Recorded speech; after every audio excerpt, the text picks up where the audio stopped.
Okay, so let's see, a few announcements to make before we delve into the book of Daniel.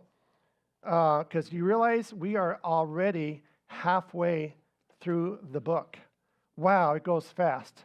But it's going to get slower because there's more things to unpack in the future chapters that we have yet to cover. We're going to begin chapter 7, which is actually the last chapter in the book of Daniel in the Aramaic. That's right. There's 12 chapters in the book of Daniel. Chapter 1 is in the Hebrew. Chapters 2 through 7 are in the Aramaic. Why is that good to know? Well, in case we want to get deeper understanding, we want to unpack the Hebrew or Aramaic words, which we do from time to time. And let's see, it was interesting talking about lions last time we met last week, but we're still going to talk about lions and tigers and bears. Oh my. No, actually, it's going to be lions and leopards and bears as we get into chapter 7 in the book of Daniel. And it's relevant for us. It tells us where we are in the prophetic timeline. Realize, folks, 2% of churches teach on prophecy, and pastors aren't equipped to teach on prophecy, many of them. Churches aren't comfortable talking about it. There's a disagreement that it should be covered, but we here at Sunrise Bible Church cover all 66 books of the Bible.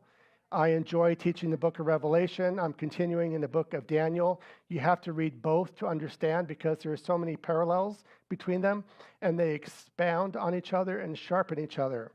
So what we have yet to uncover, not all today, is the little horn. Who is that little horn? What do we know about him, and what are we going to hear throughout the book? And realize his significance is for a short period of time, for 3.5 years. Welcome to the Great Tribulation, but we'll see him emerge in the first half of the tribulation. We also have in the book of Daniel the ram and goat comparison, which affected certain empires. What are those empires? Why is it in the book of Daniel? Why do we need to know that? We're going to talk about the 70 weeks of Daniel moving forward, when it began, what weeks have been completed, what is yet uncompleted, how does it affect us, and why do we need to know about the weeks of Daniel? That's in chapter 9, and there'll be many teachings in that chapter. And also, it's crucial to understand that final week of Daniel as it pertains to us as a body of believers, as to the church. Realize that there is a lot of debate, scholarly debate. Like when you talk about prophecy, you're going to get different eschatologists, different understandings and teachings on what certain passages mean. You'll never have two speakers that agree on everything 100% of the time. How many wish we could do that with our spouses or our children? Always be in agreement. But you follow the most scholarly people. They generally are in agreement on the majority of the passages, and that's who we follow, and we do our best to understand and unpack the passages in the book of Daniel. You will come across agnostics and atheists in your travels, and they're going to tell you, you know, that book of Daniel, it was historical. He talked about events that happened a long time ago, and it wasn't even accurate, and there's many mistakes in the book of Daniel, and you Christians and your faith and what you believe, and you're easily fooled, and you just want something comfortable to live in because you're not happy with the world in front of you. Well, let's talk about a famous person in the Bible who talked about Daniel, and he said Daniel was indeed a prophet. Oh, who said that? Jesus. That to me is a pretty credible source. He's a prophet, and he's actually part of the Jedi Force. Jedi Force? Why are you looking funny? Like, do I have Star Wars fans here? Let's see, acronym. We have how many major prophets in the Old Testament? 4. A Jedi acronym, J-E-D-I, J for Jeremiah, E for Ezekiel, D for Daniel, I for Isaiah. Easy way to remember that. There's also a way to remember the 12 minor prophets, but I won't take up space and time now for that. It's just interesting to look at these passages and these people. So not only do we have Scripture, which is divinely inspired by the Holy Spirit and God for our teaching and edification, we have Jesus calling Daniel as a prophet, and he spoke about him. So there's relevance here. And to show you an example, as we get smarter in our studies, we get more studied, more information, we go through the pages of Scripture to and fro. Here's an example I came across. that debunked part of Daniel, because realize Daniel was there. He is an eyewitness to the events that happened. And it actually disagrees with some ancient historians we'll talk about that have a different view, a different take on it. But let's give an example where credit due is where credit is due. For example, Daniel, who comes under attack, says Belshazzar was the last king of Babylon, while all the other ancient historians, including Herodotus, said it was Nabonidus. What? Of course, secular historians throughout history went with Herodotus and disregarded Daniel, believing that Daniel just made up Belshazzar out of thin air. That's true. That happened. However, in the 19th century, not that long ago, the Nabonidus cylinder, ancient Babylonian artifact, I showed you a picture of that in the previous teaching, that cylinder from Babylon. It was found showing that Belshazzar was in fact a real person who was Nabonidus' son ruling in Babylon while his father was off fighting wars far away. In fact, it said that Nabonidus made Belshazzar his co-regent. How could Daniel know this detail about Belshazzar that escaped Herodotus unless he was there? And in fact, he was. People from outside the Babylonian Empire and those looking back years later would say Nabonidus was the last ruler because technically he was the last ruler having authority even over Belshazzar. However, the person actually ruling in the last days in Babylonian was his son indeed, Belshazzar, which is evidence that the book of Daniel was written during that time and not so later as many scholars previously had believed. Remember, I did that one slide to understand chapter 5. You had to understand King Nebuchadnezzar II, his daughter Nicodemus. She married Nabonidus. They had a son, Belshazzar, who was a grandson to King Nebuchadnezzar. And when you understand the family dynamics, the family tree, the chapter made sense. I also have a slide I worked on, created to make an understanding of the entire chapter 7 for you. It makes it easier for me because I'm a visual person. I like to kind of know when they're talking about animals and beasts that we're going to talk about today, what do they represent? What are they about? There's 4 beasts that Daniel chapter 7 talks about. How many people, as we are Christians in our walk and in our faith, and we come across new converts or people that question our faith, or they may be new in the Word, and they're going to come up to you and say, excuse me, I'm like right now in the book of Daniel, I'm trying to understand it. I'm trying to wrap my head around it. I don't understand. There's 4 beasts that are mentioned. Can you explain that to me, what they're about? I'm a little confused. How many of you here could raise your hand and say, I'll help you out. I'll explain what those are about. Oh, great. Everybody raised their hand here. We're going to go ahead and close early in prayer and call it a day because you obviously know. There's a lot to unpack here in these chapters, and we're going to go methodical. We're going to go slow, verse by verse, but sometimes we move slower, sometimes we move faster. It depends on the content. But before we get there, we have an event coming up our way, not just a prophecy conference in the next few weeks in the seats you're sitting in now. And that's a great way to meet people from all over that come to see these speakers. We have an event that Christians love to celebrate, and let's take a look at what that is that's coming down the pike.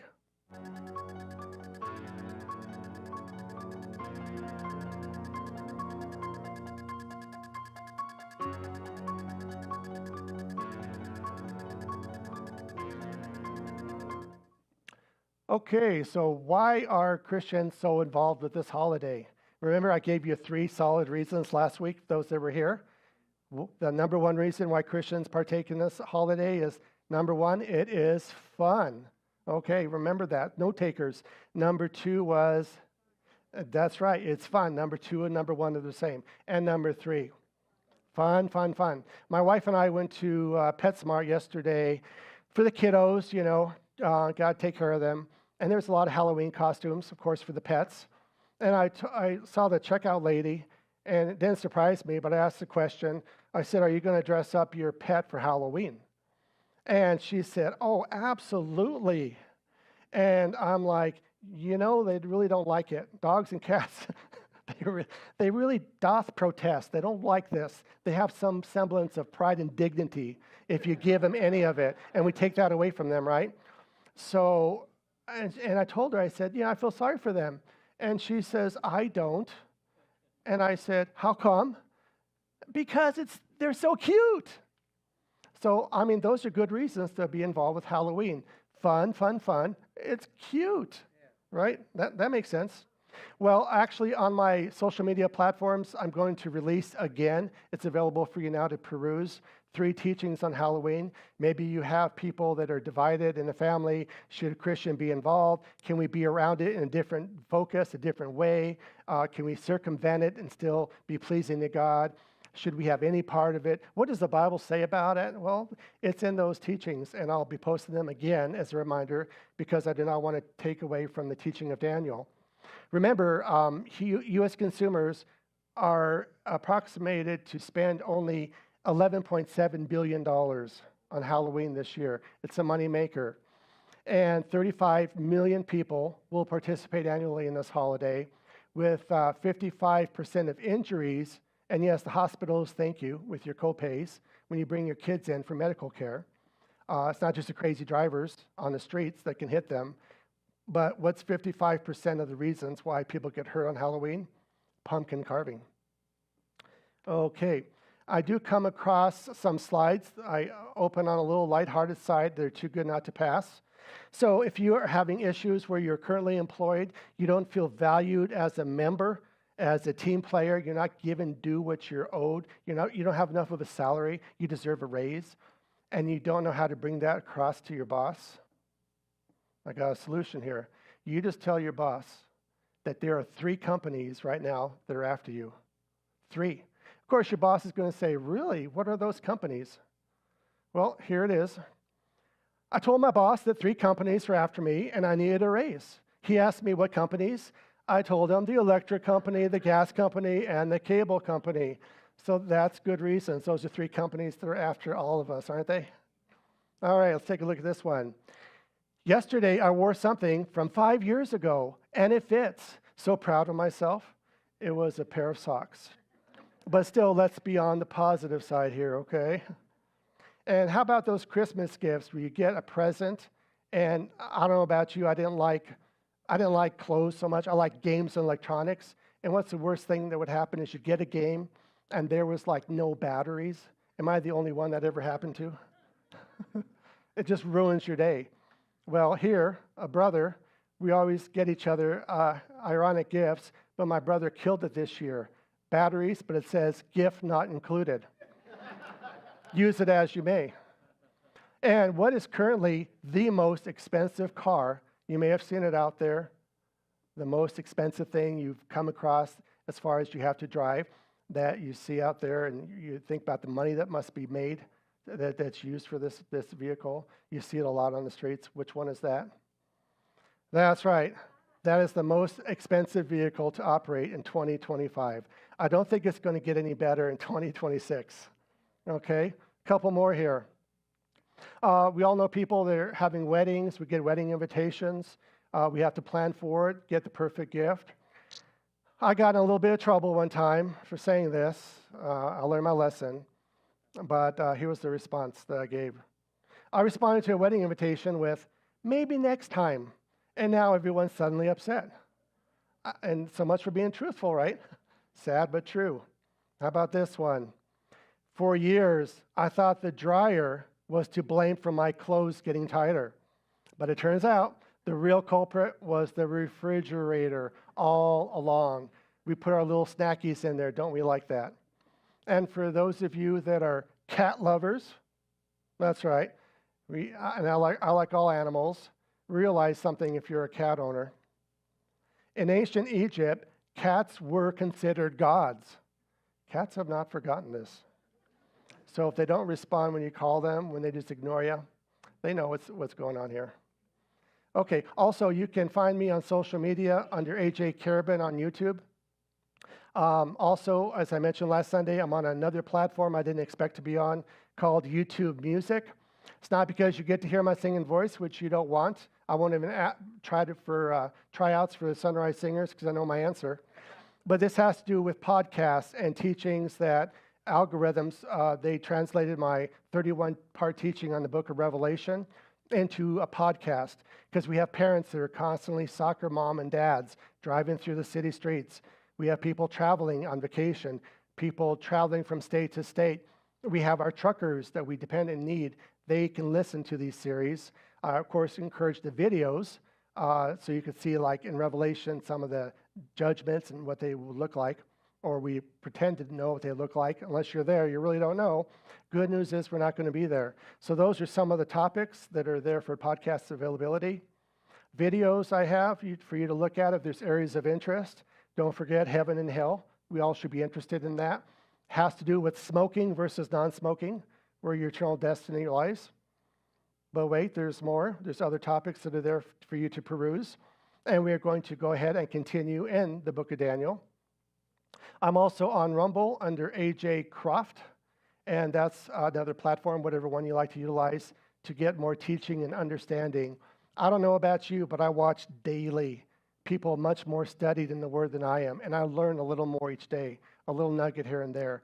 Let's keep our minds sharp. All right. Now, I do have this opening trailer for you to watch.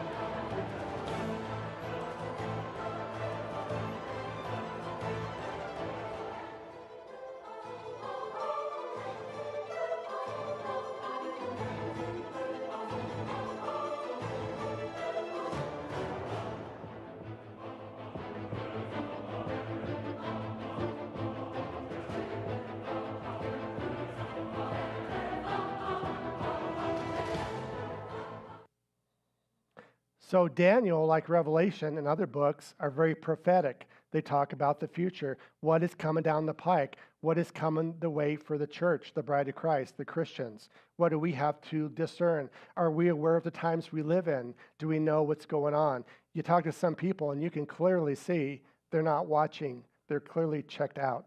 Or they just show up to church because it's a social activity. They check their little box. Yep, I'm good. I went to church. I'm good till next Sunday. Can you have a conversation with them? Can you ask them questions about the Bible? Can you learn and share the joy you have, why you believe in the Savior you do? Do you think about Him when you wake up in the morning?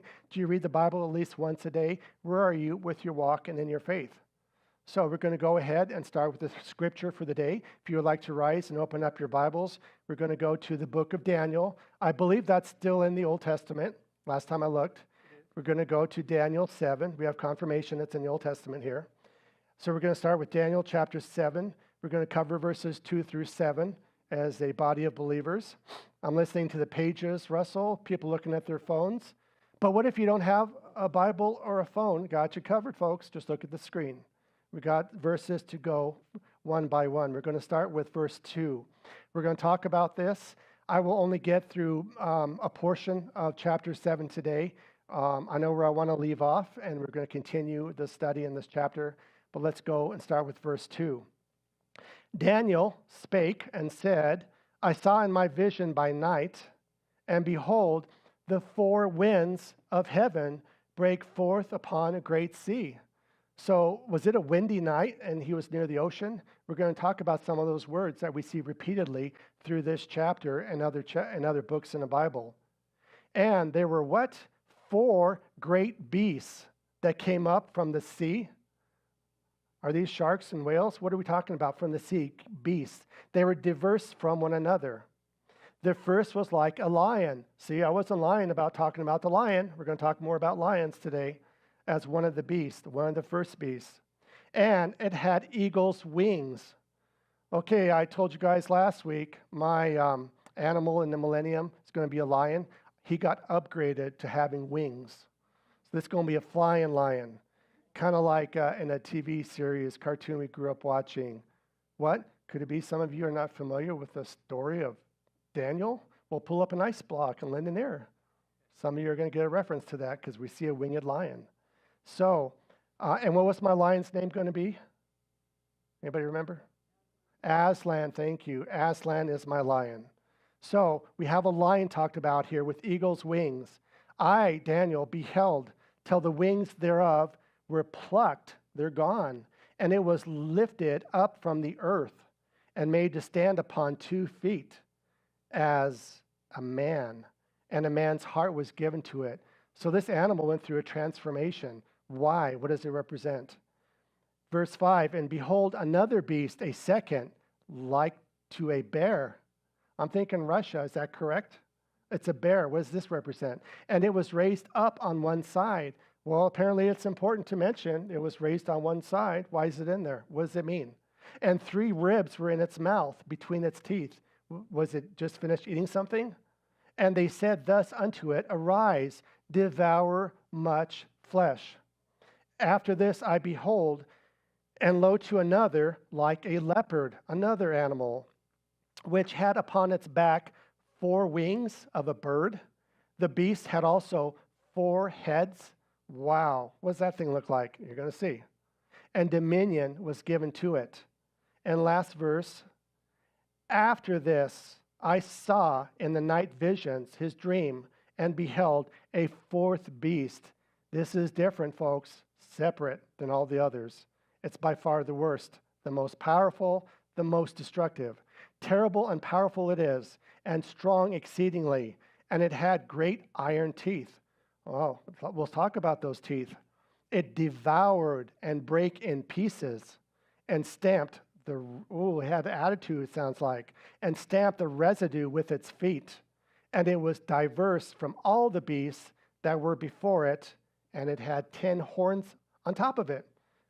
You may be seated. So like I said earlier, you got somebody coming up to you new in the faith. This is the Bible. We're studying the Bible here, and they talk about these beasts that we haven't seen. I haven't met any of these personally. They sound mythical, but yet they're in the Bible. Are they real? Are they symbolic? What do they represent? Why are they in there? And is this something we're comfortable talking to another Christian about? What is this all about in this chapter? Let's move forward. Realize I did have a very wise man I met one time tell me that when you're talking about prophecy and you're talking about the future, first thing you need to do is you look down. I'm like, okay, I'm with you. What am I looking down at? I was told my Bible, looking down. Gotcha. What do I do now? Look at the pages of the Bible. What does the Bible tell us? What does the Bible say? And then when you understand and read those passages, then and only then you lift up your head. Remember Nebuchadnezzar acted like a beast, an animal in a previous chapter, eating the grass. His nails were like claws. He acted as an animal, wasn't an animal, but behaved like one. His mind was checked out for a period of 7 years. That is the time God gave him to fully come around, to lift his eyes from off the ground unto the God because of his pride. And so we're to understand the Bible first, look down, read our Bible, look up and see the world around us. What is happening? Am I attuned? Am I catching on to things? What's happening? Am I discerning the times? And too many prophecy speakers, they look at the times today. They look at the events, the news headlines, and they change from day to day. And then they're like, oh yeah, there's this headline I saw in the news on that stupid channel I shouldn't be watching. And, we can fit that there in the Bible. Oh, that happened too. Oh, that goes right there in the Bible. And we reach and we grab things and we try to fit them in the Bible. And that is not good Bible prophecy teaching. I don't encourage that. And unfortunately, because the Christian audience is not a discerning audience, biblically illiterate, I will stand and say, step on some toes here. We don't study our Bible. We don't spend enough time in God's Word. We easily get misled. And we have an audience of Christians out there that love to watch videos, and I will call them clickbait videos. Do you know what I mean when I say clickbait? The title will capture our attention. There is something that's coming that you have got to see, something that was revealed, a hidden truth that was uncovered, and they do it for views. And why do they do it? Because it works. Why do they do it? Those channels are monetized. And why are they so successful? Why are they so wealthy from these monetized channels? Because Christians give up their money to watch. Because they only want to hear about giants and Nephilim and demons and UFOs. So instead of just titling this message, Daniel, whatever part I'm on, what if I renamed today's message and I said, this would be my title: Recently Uncovered Secrets Not Known Before in the Book of Daniel. Do you think I'd get some more views? Oh yeah, lots. Or how about I name today's message, Unexamined Verses in Daniel which point to the day of the rapture? Do you realize how many Christians would click on that? More than I would like to think. Because you know when the day of the rapture is, it's September 23. That's been a viral thing going on because of Rosh Hashanah. But yet, doesn't the Bible say we don't know the day nor the hour? It'll come as a thief in the night. Well, I had a dream. God spoke to me. I was told this to tell you. And unfortunately, it's sad that I see so many views and false teachers getting rich off the Christians' lack of Bible understanding, their ignorance. So here's a passage to start with. A person of many that I follow for discernment, realize one must not interpret biblical prophecy by current events, but interpret current events by biblical prophecy instead. There is one additional principle to keep in mind. Bible prophecy is never fulfilled approximately. It is always fulfilled precisely and as it is written. Much of what is presented as fulfillment in sensationalized prophecy books is based on a single similarity. However, one similarity does not fulfill Bible prophecy. There is no fulfillment until there is total fulfillment. And yet I go to prophecy conferences, I see people buying books from people, and their teachings were already questionable, and they want to give the gifts away as to family members that need to be saved, or somebody that needs to understand something better. And then I had a conversation with this one person, and she told me, I don't know why I bought that book. And that teacher, I had some questions, but I bought their book. I waited in line, gave them my money. But now that I think about it, AJ, I won't even give it as a gift because it's just so bad. I'm like, why did you buy the book? Exactly. Use discernment. Pray for it. The Lord will give it to you. So we're going to start in chapter 7. There are certain words I'm going to unpack as far as we're going to see them mentioned throughout this chapter and also through other books in the Bible. Don't take my word for it. Chapters and verses are given, but we need to understand what those words represent. So when you see the word winds, what do we think of? I think Nevada. We get them all the time out here. But it actually denotes war, strife, and judgments from God. We see that in Jeremiah, another major prophet, part of the Jedi force, Revelation, and Daniel. Okay? We also see the word seas. Represents nations. It represents people. We see that in Revelation. When you see the word beast, oh yeah, we're going to talk about beasts today. What does that represent? Kingdoms and rulers. We see that referenced in those prophecy books of Daniel, Revelation. When we see heads, the word heads, not literal head, we're talking kingdoms. Just like beast, that depending on the context, it can represent a beast or a head. Lastly, we're going to see the word horns. We're going to see them mentioned in beasts. What do they represent? Kings and rulers of kingdoms. All right? So that's a little side note there to keep in mind as you move forward in this chapter. Other notes and things to think about. This is the last of the chapters, as I mentioned earlier, that is written in Aramaic. Chronologically, just like in the book of Revelation, folks, this chapter actually preceded chapter 5. But we're in chapter 7. So think about it. Nebuchadnezzar was now dead for a period of 9 years, and Daniel now is only 67 years old. What? I mean, wouldn't you like to do that if you could go back in your age like Daniel? Because last time I talked about Daniel, he was in the lion's den. He was in his early 80s. Now he's 67 years old. What happened? He went back in time. Well, don't you wish we could do that too? He didn't go back in time. The book is not written chronologically as far as time-wise. Neither was the book of Revelation. Future chapters in either book will signify and enhance and talk about certain components that a previous chapter touched on. So realize that. Also, this chapter parallels chapter 2, which I'll probably begin the next time we visit the book of Daniel. I won't get to it today.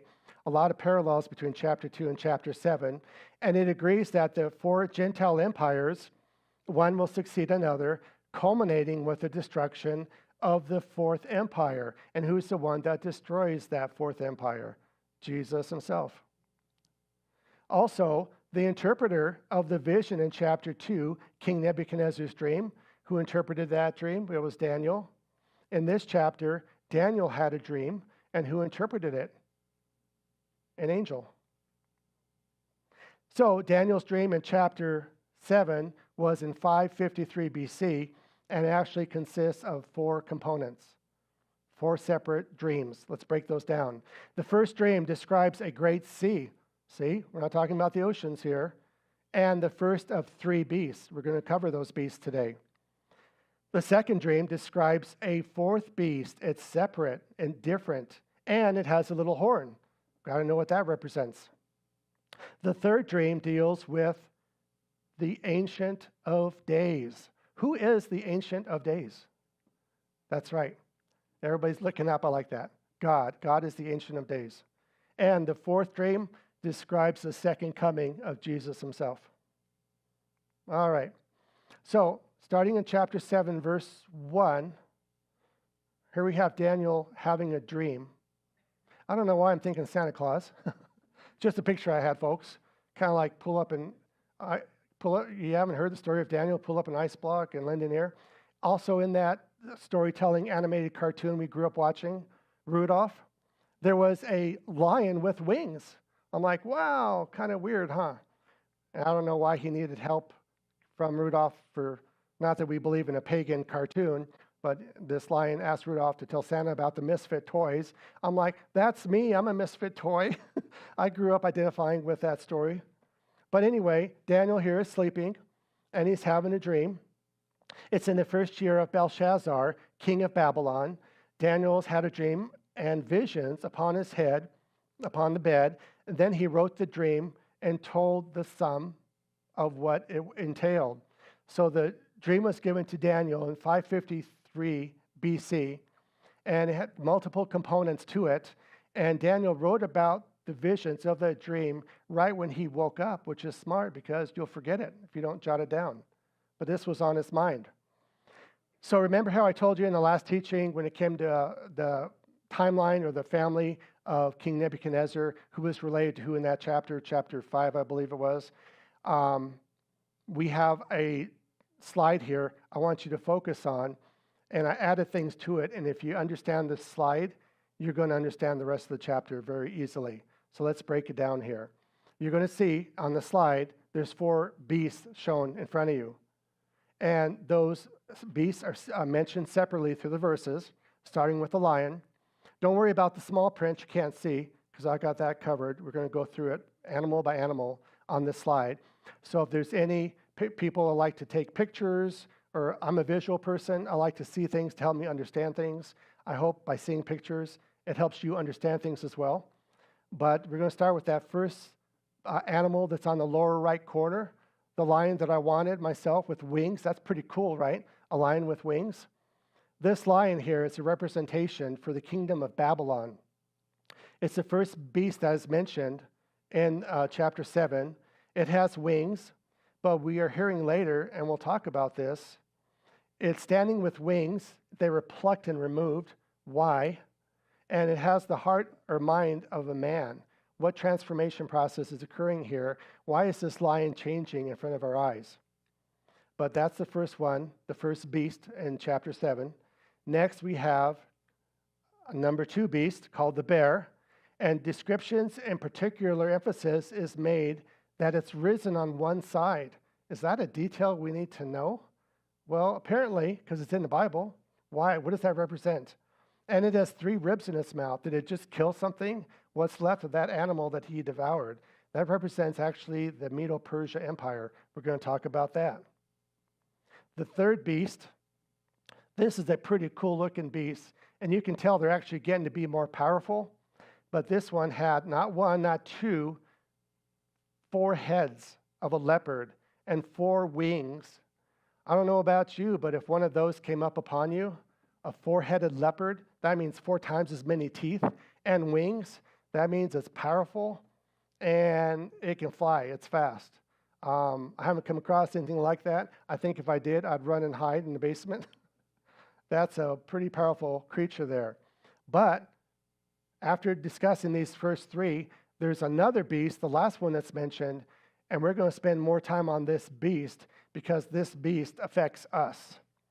It relates to current events and future events moving forward. This beast and this beast system that's being brought into place. What does this beast represent? What do we know about the beast? Other than it's by far the most powerful, the most destructive, separate and diverse from the other 3 beasts. It represents Rome.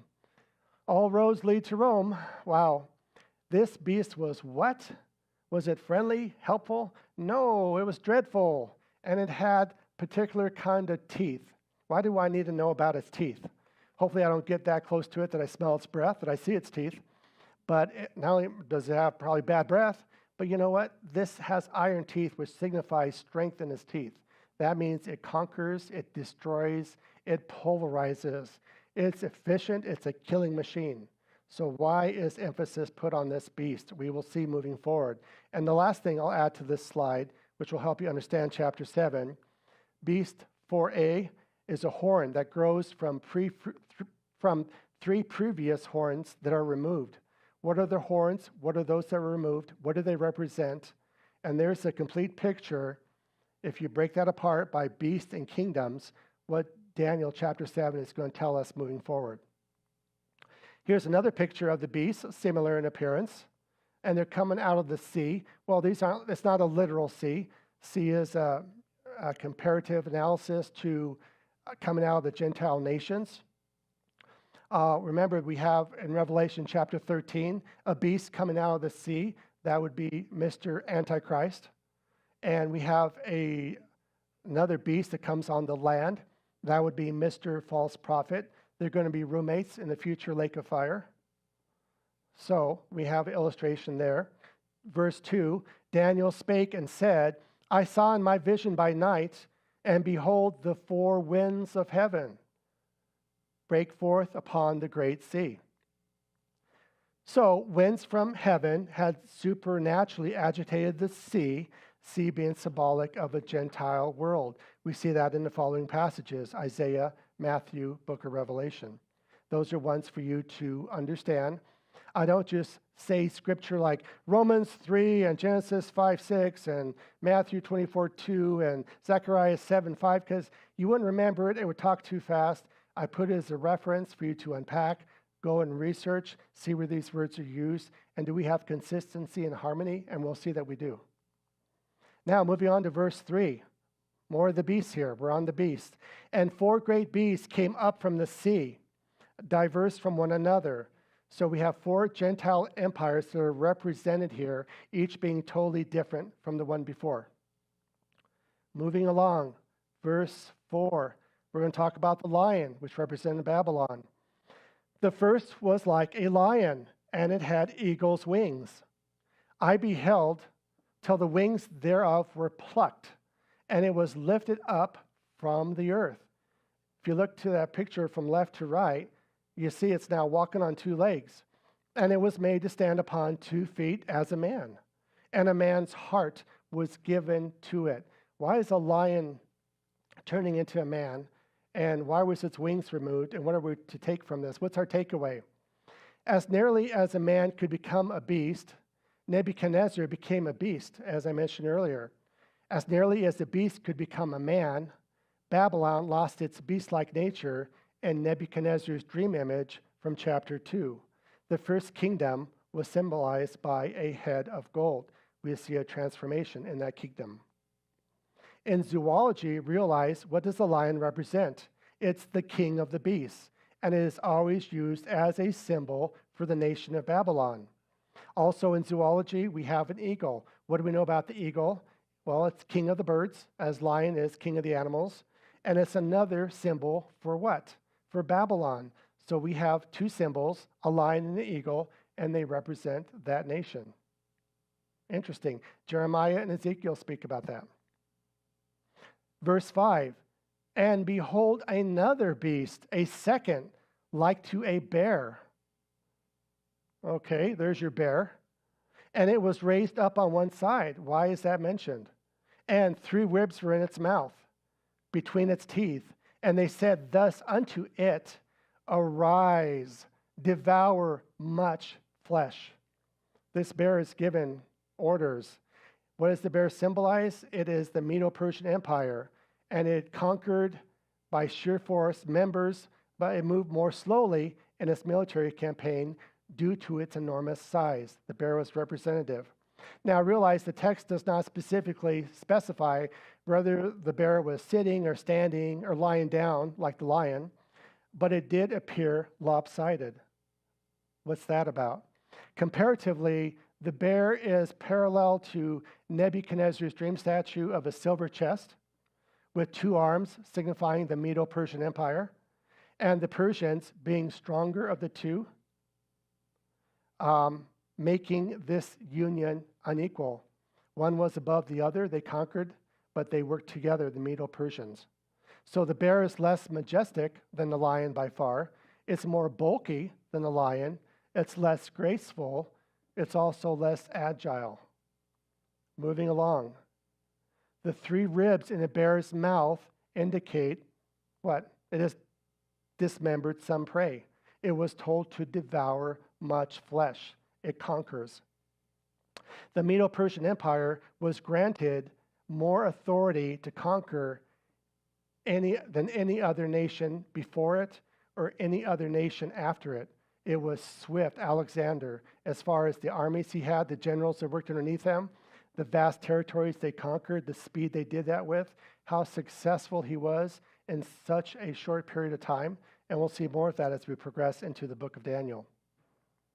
Also, the bear is commonly associated with lions and fierceness.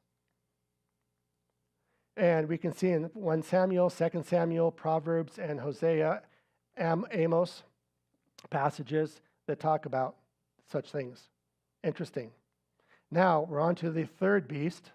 Look at that thing. I would be pretty nervous coming up upon that. I'm like, what head do you start petting? I mean, do you get taken down by this thing, chomped on by its teeth? It's moving fast. It's going to get you. What is this all about? Verse 6. After this I beheld, and lo, another like a leopard, which had upon its back 4 wings of a bird. The beast also had 4 heads, and dominion was given to this animal. So this creature corresponds to the 3rd kingdom of Nebuchadnezzar's dream that was in chapter 2. The bronze belly and thighs, which do in fact represent the Greek Empire. The leopard is less majestic than the lion, less grand than the bear, yet it is faster than both, as the wings symbolize. So realize, folks, within 4 years, Alexander had conquered the entire Medo-Persian Empire, including Egypt, Syria, and Israel. Wow. Within 6 more years, he had subjected more than 11,000 miles of territory from Greece to the west to the borders of India to the east. That's a lot of territory Alexander had conquered. So the creature's 4 wings would make it twice as swift as the 2-winged lion, and yet faster than the bear. The 4 heads, here's where you get into some analysis and breakdown. What are the 4 heads about? Commonly, biblical scholars, and they're in agreement with this, with the better class that are out there, we try to do the best we do to understand what this represents. And it has generally been associated to Alexander's 4 generals. Try to pronounce those names: Lysimachus, Cassander, Ptolemy, and Seleucus. So those were his 4 generals. The beast symbolized what we know to be the largest kingdom coming thus far. Now we're going to talk separately about that one beast, the one that's at the very end, that's diverse and separate, the most dangerous predator that's there, the Tyrannosaurus of Rex. What did we know about this beast? Verse 7, after this I saw, this is Daniel in his night visions, and behold, a fourth beast, terrible and powerful and strong exceedingly. And it had great iron teeth. There's those teeth again. What do they represent? It signifies strength. It devoured and brake in pieces and stamped the residue with its feet. It had attitude, it was successful, it was conquering, and it was diverse from all the beasts that were before it, and it had 10 horns. So compared to the other beasts, this was by far the most ferocious. This beast corresponds to the iron legs and feet of Nebuchadnezzar's dream image, and it aligned with the fourth Gentile kingdom, the beginning of what? The Roman Empire. We're going to talk more about them by far. The teeth spoken of here would not just overpower the previous empires that came before it, it would crush every nation that it had conquered. And the 10 horns relate to the 10 toes of Nebuchadnezzar's dream image. I'm going to play for you a short video, and this will sum up what we've been talking about thus far in the book of Daniel, chapter 7. Watch this. The Roman Empire, the last beast and the prophecy revealed in Daniel chapter 7 form a dark enigma that echoes through the centuries. On a night of heavy silence, amid the shadows of the Babylonian exile, Daniel, a faithful servant of the Most High, receives a vision that would forever change the understanding of human history. He sees the sea stirred by fierce winds, and from this sea emerge 4 great beasts, each different from the other. The scene is charged with mystery, as if the invisible forces of the world are about to reveal their darkest secrets. The first beast looked like a lion with eagle's wings. The second was like a bear. The third resembled a leopard with 4 wings. But the fourth was indescribable. Terrible, terrifying, and exceedingly strong. With iron teeth it devoured and tore to pieces everything it encountered, and trampled what was left under its feet. Daniel chapter 7 verse 7 records this moment clearly, showing the difference between this last beast and the others. The prophet is perplexed by the vision, for this fourth being could not be compared to any known creature. It was the revelation of something that would transcend human imagination, a power that would dominate the earth with uncontrollable fury. The mystery begins here, when we realize that the prophecies are not confined to the distant past, but extend into the future, connecting empires that would emerge on the stage of history. Each beast represented a kingdom that would arise, but the fourth beast, the terrible and inexplicable one, pointed to a much deeper reality. It symbolized an empire whose strength, reach, and cruelty would surpass all previous ones. Daniel, shocked by what he saw, sought to understand the message. This moment is crucial, for it shows us that God reveals the future even before it happens, establishing the certainty that nothing escapes his control. Isaiah chapter 46 verse 10 reminds us that the Lord declares the end from the beginning. From ancient times, the things that are not yet done, declaring that all his purpose will be accomplished. This vision was not merely a symbolic account, it was a warning, a preparation for understanding how humanity's course would unfold. In the Babylonian setting, Daniel was a man already marked by faithfulness. He had stood firm in the lion's den, faced unjust decrees, and resisted the idolatry imposed by the king. Now, in a night vision, the Lord showed him the line of kingdoms that would dominate the world until the end of time. The first 3 beasts represented Babylon, Medo-Persia, and Greece, powerful empires that left their mark. But the fourth, the most intriguing, is the one that attracts attention and generates fear. For it carries within it the spirit of destruction and arrogance that would directly oppose the kingdom of God. The scene described by Daniel is not only meant to fill with awe, but also to bring insight. This fourth beast has no parallel. It cannot be tamed or explained by natural comparisons. Its monstrous image serves to demonstrate the bestial nature of human kingdoms when they stray from the Creator. The ferocity, violence, and arrogance of empires that rise up against God are portrayed in the form of this beast. Thus, the vision reveals that human history is marked by successive powers, but that all share the same fate, their downfall before divine judgment. The most striking thing is to realize that the focus is not just on the description of the kingdoms, but on preparation for something even greater. Daniel chapter 7 verse 15 relates that the prophet himself was troubled in spirit, distressed by the visions that assailed him in the night. This shows us that the message was not simple, but loaded with profound implications. He sought to understand, and one of the celestial beings approached to interpret, revealing that those animals symbolized 4 kingdoms that would arise from the earth. However, the kingdom will be given to the saints of the Most High and will endure forever. The 4th beast with iron teeth and bronze claws represents the Roman Empire, which would crush everything around it with military might and political authority. This empire would not be content with ruling, but would seek to control the minds and souls of the people under its rule. It was more than force. It was an attempt to establish a world order that would oppose God's plan. This is the key to understanding why this vision is so relevant for the last days, for Rome not only dominated the ancient world, but laid the foundation for a system that still resonates today. The images are powerful, and their interpretation opens the way for us to see beyond the surface. The vision shows that human kingdoms, however powerful they may seem, are but wild beasts before the Lord of hosts. They devour, they conquer, but their glory is fleeting. What stands as indestructible is dust before God. And the 4th beast, the Roman Empire, marks the transition between human rule and the final stage of history. The tension mounts, as the chapter doesn't simply introduce the empire, but sets the stage for something even more enigmatic: the horns that emerge from this animal and the small horn that rises between them. Daniel's gaze fixates on this detail, and his search for understanding intensifies.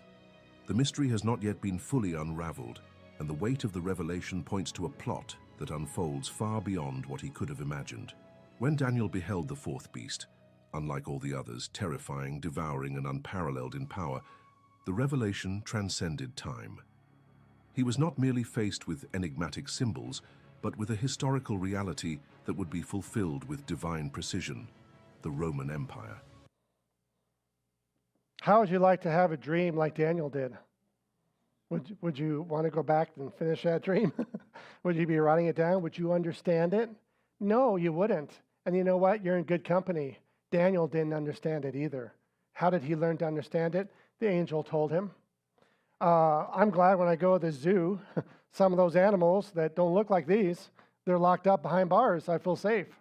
Unless you hear about those people with selfies that got to lean over to get that perfect shot and end up falling into the pit where the gorilla or the lion is, or those wise Yellowstone tourists that have to get next to the bison. Well, these animals represent kingdoms. And why are we learning this? Why is it important to us? Where are we at with Rome? How's Rome doing these days, folks? Quite well, thank you very much. What can we expect in our future? The next few slides before I end this message, I'm going to go quickly, but it's going to explain what's coming our way and where we are today. Realize that there are essentially 5 stages to the 4th beast, which typifies Rome. That's mentioned here in Daniel chapter 7. We're going to go through those 5 stages step by step. The first is the united stage. It begins with Rome. All roads lead to Rome. The first stage was the united stage, the Roman Empire. This is the first stage of the Gentile empire of imperialism. Imperialism began with Rome, but it certainly has not ended there. It moves on forward till today. We're going to see that play out as we move forward. Now realize imperialism is just a successful way where a conquering army takes advantage of those that were conquered and lets them rule themselves with their leaders, but the conquering nation rules over the leaders. So imperialism is a successful way of conquering and managing those that are now oppressed and are under a new regime. We're going to see that coming in the world. So it lasted from 63 BC to AD 364 here. Neither of the Daniel passages, chapter 2 or 7, allows for gaps for a revival of the old Roman Empire in those chapters. We move on next to a two-division stage. What is that about? This stage was foreseen by Daniel in chapter 2, but not by Daniel in chapter 7 that we are currently studying. It began when? AD 364, when Emperor Valentinian divided the Roman Empire into an eastern and western division. From that point on, the empire of imperialism was divided into an eastern and western balance of power. Since then, history developed into an eastern-western balance of power. Realize the eastern leg is where we currently have developed our Orthodox churches. It began in AD 364 with the Western Roman Empire headquartered in Rome and the Eastern Roman Empire in Constantinople.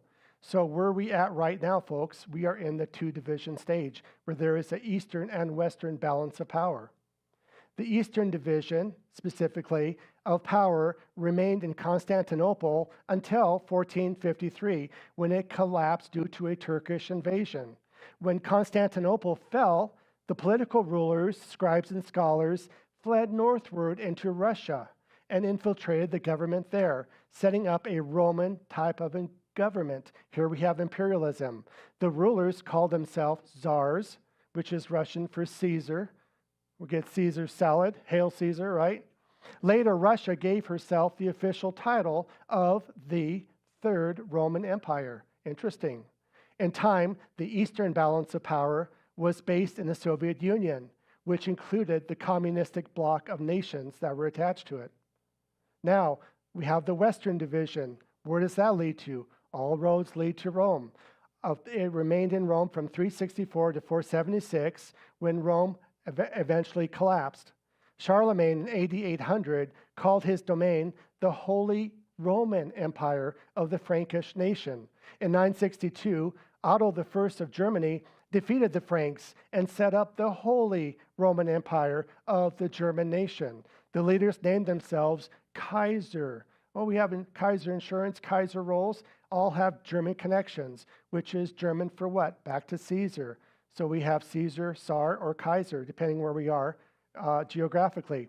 After World War I, the Western balance of power had been centered in the democratic nations of the West. So this is where we are currently, folks, in a divided Eastern and Western leg of power. What comes next? What's coming our way? What do these animals represent? Follow along here. Number 3, we have a one world governmental stage coming our way, coming close to a location near you. Do we see anybody in our current government, somewhere, let's say Washington, that has ideas to bring Canada into the United States, bring Mexico into the United States? One region, one of 10 that will exist, that everybody will play a part. We'll have 10 kings without kingdoms. These will be 10 rulers, men of power and significance. Let's break this down. In time, the east-west balance of power will break down.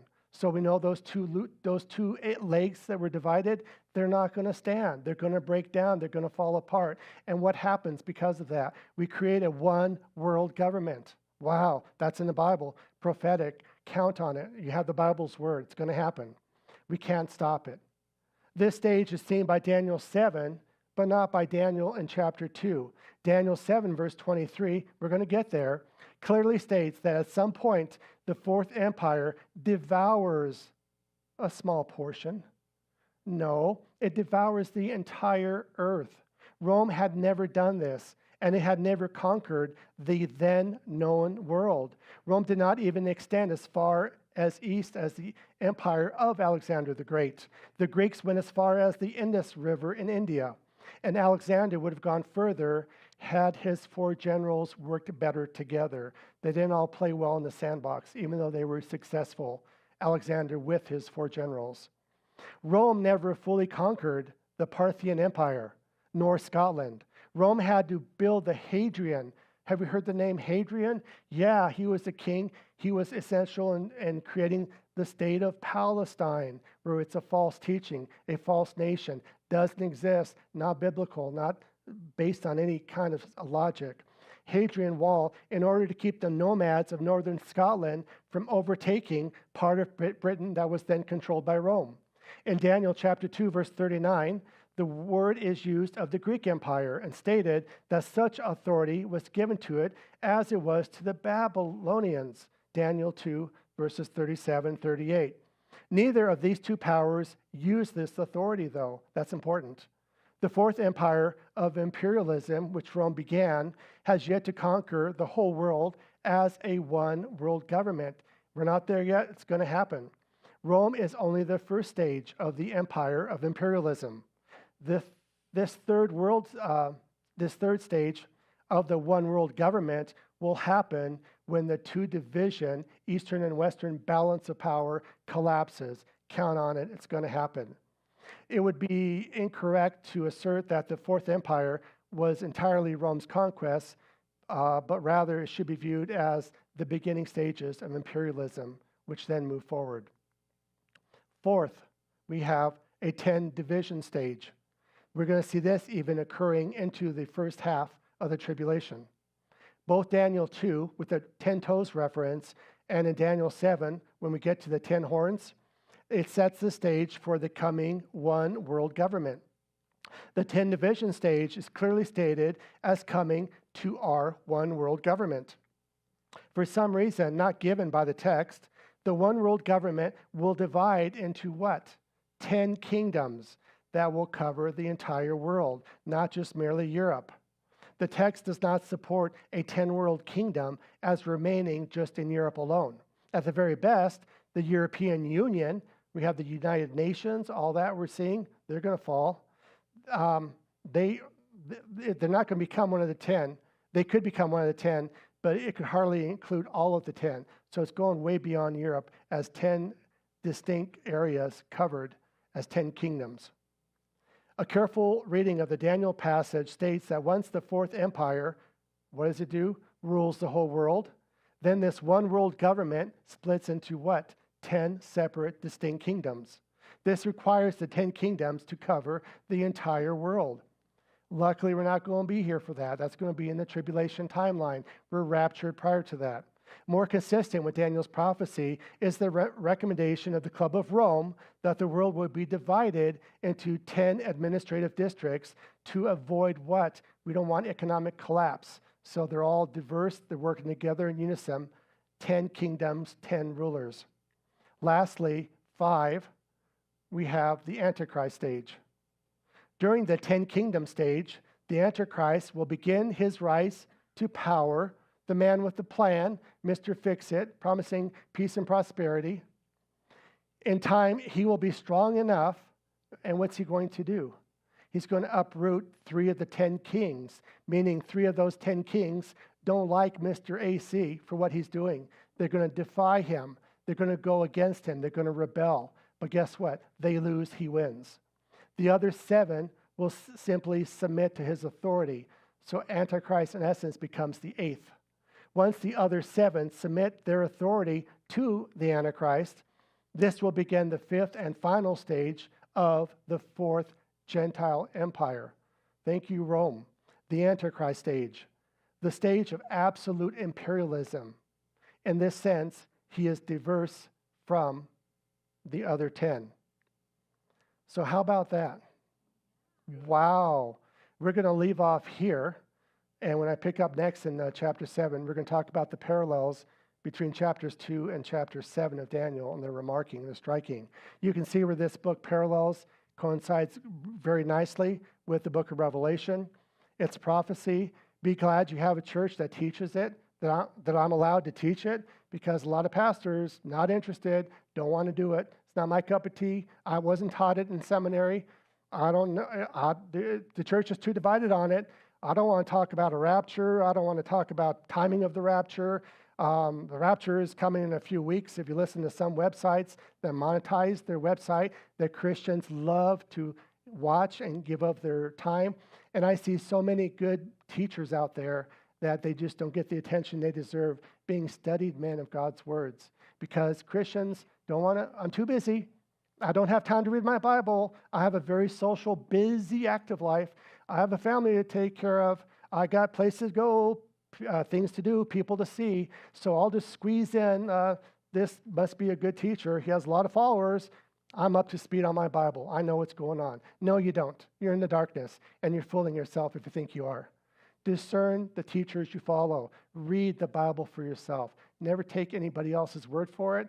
And if you find people teaching differently on the same part of the Bible, decide which one of those two you don't need to follow, because they both can't be right, right? All right. We're going to go ahead and close in prayer as we finish this message.